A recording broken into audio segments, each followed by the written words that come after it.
Let us revise a few SBI previous year questions. Our first question is X, Y, and Z are partners in a law firm. During a particular year, X received 1 by 4th of the profit, Y received 1 by 3rd of the profit, Z received remaining 20,000. How much did Y receive? So the things that are given is X has received 1 by 4th of the profit, Y has received 1 by 3rd, and Z has received 20,000. So for calculation, we know that Z has received the remaining 20,000. So it is whatever that is received by X and Y, that has to be added and minus from 1 to know what Z received. So we have 1 minus 1 by 3 plus 1 by 4. So we get the profit that is earned by Z as 5 by 12. We know that the amount that is received by Z is 20,000. So this 5 by 2 is actually 20,000. So from this 20,000, if you multiply it with 12 by 5, you get 48,000. That is the actual amount. So to find the profit that is received by Z, we have to do is 1 by third of this amount. So 1 by 3 of 48,000, you get 16,000 as the profit that is received by Z. So 16,000 is the answer. Next question. A man swims a certain distance downstream in 3 hours and returns the same distance upstream in 5 hours. If the speed of the stream is 11 kilometers per hour, find the speed of the man in still water. So basically the formulas that we are going to use over here are speed is distance by time, and you need to know what is upstream, that is x minus y kilometers per hour, and what is the downstream speed, that is x plus y kilometers per hour. These three things are the formulas that we are going to use over here. Now let us consider the speed of the man in still water as x kilometers per hour. So the distance will be what, upstream will be x minus 11, and the downstream will be x plus 11, because it's the speed of the stream. Distance is the same, so what you get, the distance is equal to 3 into x plus 11, and d is equal to 5 into x minus 11. Upstream and downstream both is considered. So by equating since the distance is the same, we can equate both these 1 and 2. So by equating these two, we get 3x is 3x into x plus 11 is equal to 5x into x minus 11. So when you multiply and you open the brackets, you get x is equal to 44. So we get the speed of the man as 44 kilometers per hour.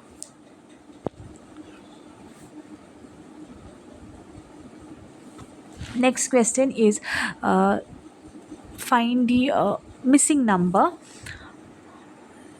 So we have 36, 38, 41, 46, 53 and 64. Next number we need to find. So we just have to take the difference, or we just have to add two numbers. So 36 plus 2 gives you 38, 38 plus 3 gives you 41, 41 plus 5 gives you 46, 46 plus 11 gives you 64. So the next prime number, consecutive prime number will be 13. So 64 plus 13 is equal to 77. Next is again a number series question. So we have 11, 12, 26, 81 question mark, and we have 16, 45. So this is our series, and we need to find the pattern, and we get the missing number. So 11 into 1 plus 1, you get 12. So 11 multiplied by 1 plus 1 is 12. So we know that the next number is approximately 26, that is close to 2's second multiple, right? So 12 into 2 plus 2 is equal to 26. So 26 into 3 plus 3 will give you 81. So we know the next series that follows, that is 81 into 4 plus 4, you get 328. So our missing term is 328. Next question, we have 4, 4, 6, 12, 30 and question mark. We need to find the missing number. So 4 into 1 is 4. 4 into 1.5 is 6. 6 into 2 is 12. 12 into 2.5 is 30. 30 into 3 is 90. So missing number here is 90. Next is a word problem. In this problem, A and B invested their capitals in the ratio 3:1. After X months, A leaves and C joins with the same capital. That is something important to be noted. That is, A leaves and C joins with the same capital.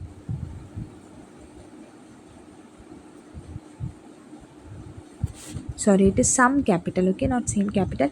If they share the annual profit equally, then the capital invested by C was what percentage of the capital invested by A? So we can say that, let us consider the investment of A and B as 3y and y, because the ratio is 3 is to 1, right? So the investment of A will be 3y and B will be y respectively.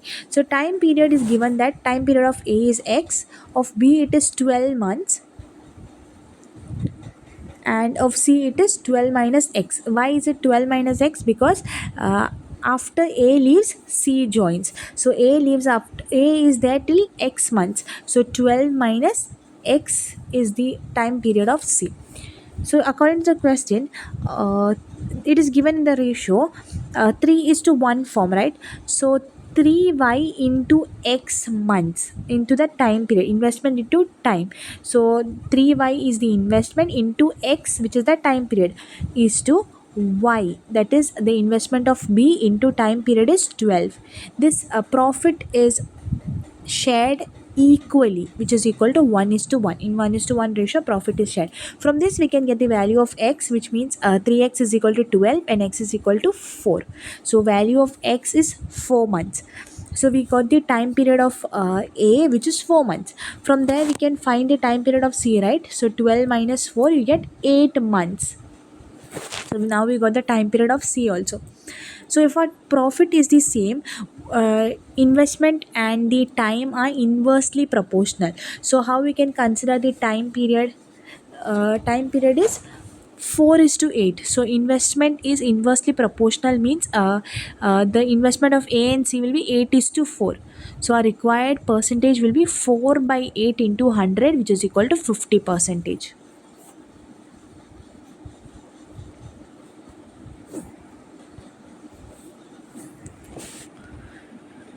Next question. This can be solved in two ways. One which is that is solved on one side, and one which is solved on the other side. These are two different ways to solve the same particular problem. So here, an alloy contains silver, aluminum and copper in the ratio 5 is to 4 is to 7. The quantity of copper in kg that must be added to 320 grams of the mixture to have the alloy that contains silver, aluminum and copper in the ratio 5 is to 4 is to 8. The figures given are very simple, so it is easy to solve this problem. Let x be the kg of copper that is to be added to the alloy. So we need to know the quantity of copper that has to be added into the alloy. So let x be that kg of copper that has to be added. So initial mass of copper is equal to ratio of copper divided by total ratio into the total mixture. So we knew initially how much copper is there, 7, because 5 is to 4 is to 7, right? That 7 is copper's value. 7 divided by the total, that is 5 plus 4 plus 7, which is 16. 7 by 16 into 320 is the total kg of mixture, right? So we know by multiplying and dividing we get 140 kg. So initially 140 kg of copper was there. So in order to find the final alloy of copper or final mass of copper in that alloy, we have to do is 140 plus x kg. So we know that x is added into that mixture, so 140 plus x. What is the total final mass? 320 plus x. 320 plus x, because 320 is the total mixture and x quantity of copper is added, so that is a total. Now, in order to find the mass of copper, we know that the ratio of copper divided by total ratio into total mixture. So we take 8 by 17, that is the, in the new mixture copper is 8, right? So 8 by total 17 into 320 plus x. So by dividing and multiplying, we get the value of x by using equation 1 and equation 2. As mentioned, this is equation 1, this is equation 2. By using these two equations, we get the value of x. So since it is increased by one part, that is 5 is to 4 is to 7 and 5 is to 4 is to 8. Just one part is increased, right? So x value is 20. That one value will be equal to 20. Another simple way to solve this problem is initially we know that 5 is to 4 is to 7, and finally the ratio becomes 5 is to 4 is to 8. So there is just plus 1 increase. The total parts is 5 plus 4 plus 7, which is 16. So 16 parts is equal to 320 is given to us. So from that we can find what is one part, value of one part, right? So value of one part is 20 we get. So the total amount of silver and aluminium was the same. There is no change in that. Only copper there's a change of plus 1. So the amount of copper that is to be added is 20 kgs. Next question. A shopkeeper purchases some onion of rupees 200 per kg. 20% of the onion is rotten, and what price should he sell the remaining onion so as to earn a profit of 25%? So here what formula we are going to use, a simple formula that we are going to use is selling price is equal to cost price into 100 plus profit percentage by 100. Let the shopkeeper buy 100 kg of onion. Say suppose this is our assumption that as the shopkeeper buys 100 kgs of onion. So in order to buy, the cost of 100 kgs of onion will be 1 kg is 200, right? So 100 kg will be 100 into 200, which is 20,000. Okay, so now 20% of the onion is rotten, we know. So 20% of the onion is rotten means when the total is 100, 20% will be 20, right? So the remaining weight of onion will be what, 100 minus 20, which is 80. There is 80 kg of onion left. Now to make a profit of 25%, the total price that cost for 100 kg of onion will be 20,000, right? So 20,000 into 125 by 100, because it is a profit of 25%, we have to take 125. So 20,000 into 125 by 100, which is 25,000. This is the profit of selling 80 kg of onions. To get a 25% of profit for 80 kg of onion, the amount will be 25,000. So how to find for 1 kg of onion? This 25,000 divided by 80, because it is 80. Now we found 25,000 which is for 80 kgs of onion, right? So in order to find for one single kg, it is 25,000 divided by 80, which you get as 312.5. This is the price at which he has to sell in order to get 25% profit.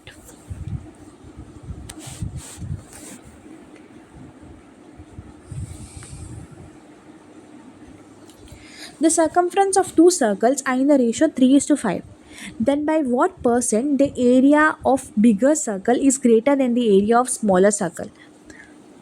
So we are given the ratio of circumference of two circles, that is 3 is to 5. We know the formula for circumference 2 pi r. The area of the circle is pi r square. These are the two formulas that we are going to most importantly use in this question. So let us consider the area of the smaller circle, the radius of the smaller circle to be as r1, and the radius of the bigger circle to be as r2. So our circumference of smaller circle will become 2 pi r1, and the circumference of the bigger circle will be 2 by r2. The ratio will be in the form 2 pi r1 is to 2 pi r2, which is already given as 3 by 5, 3 is to 5. So r1 by 2 pi r get cancelled. So r1 by r2 is equal to 3 by 5. Now we use the area of the circle formula, pi r square. So ratios of area of the circle will be pi r1 divided by pi r2 the whole square is equal to r1 by r2 the whole square. So we already know it is 3 by 5. We just need to take the squares of them. So 3 square is 9 divided by 5 square is 25. So the percentage that is required is 25 minus 9 divided by 9, because it is the comparison, right? How much bigger, how much the percentage area of the bigger circle is greater than the smaller circle, right? So 25 minus 9 divided by 9 into 100, you get 177.78 as your answer. Next question. 8 years hence, the ratio of Munna's and Guddu's age will be 6 is to 5. At present, Munna is twice the age of Guddu. What will be the age of Munna after 6 years? So we know that the ratio is given as 6 is to 5, that to 8 years hence. Okay, 8 years hence ratio, and Munna is twice the age of Guddu. This is the information that is given. So let us consider Munna as 2x. If Guddu is x, Munna is 2 times Guddu, right? So if Guddu is x, Munna will be 2x. So we consider, or we assume, Munna's age to be as 2x and Guddu as to be as x.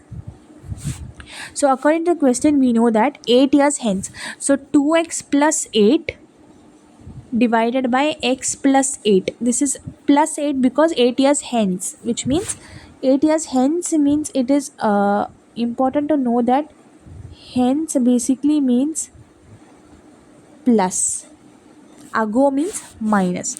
So 8 years hence, so 2x plus 8 divided by x plus 8 equal to 5, sorry, 6 is to 5. This is a given ratio, 6 is to 5.